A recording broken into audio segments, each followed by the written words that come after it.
property, and I rode the property line with Molly, is that right here where the neighborhood is, you see? Okay. We come across that fence, across that particular fence, then we go into the wooded area, and it circles around in this direction. This set of trees over here that you can see, I don't know what you can see and what you can't. This set of trees back here that kind of juts out is part of that property. It does go, you know, pretty far back into the wooded area, but from what, you know, from the way I traveled the property, we would come up probably close to the tree line that kind of shoots out where you can see the neighborhood and come across.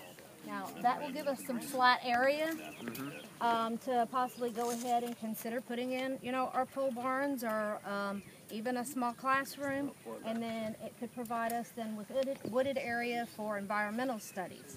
Now, the MOU states 20 acres.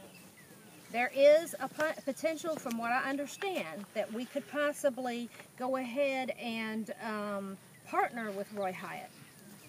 However, I have been told that we can't get onto the facility unless there is a school board member present.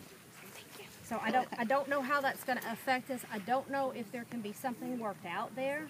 Okay. I mean, I'm not saying that there's not something that can be worked out there. The understanding is with the superintendent that you'd work out an MOU with the school district on access to the property and use of the property.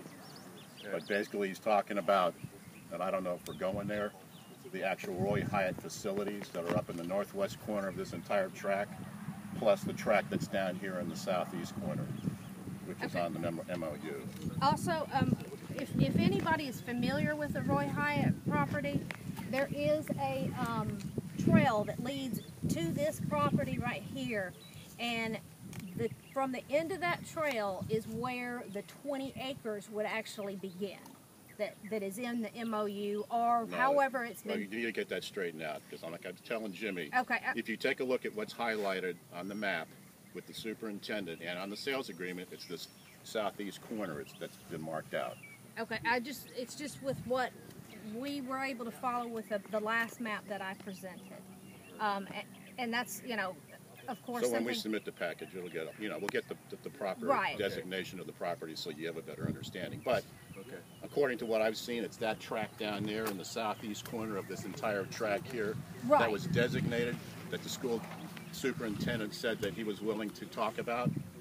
But in subsequent conversations, the entire facilities that are up here in the northwest, he is willing to partner with the extension service on usage. Well, if I may, go ahead. Are we going to drive around to the other place?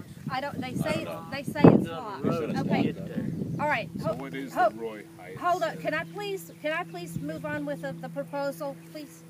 Okay. The Roy Hyatt Center currently is a environmental studies center that is supported by the school. They have many tours that come out. They teach about environmental sciences. They have a lot of activities in which they go over. They have pitcher plants. They have nature trails. There is a and I'm just listing what they have. Okay, they have a butterfly garden, a greenhouse. They have different type of terrains, wetland areas, dry areas.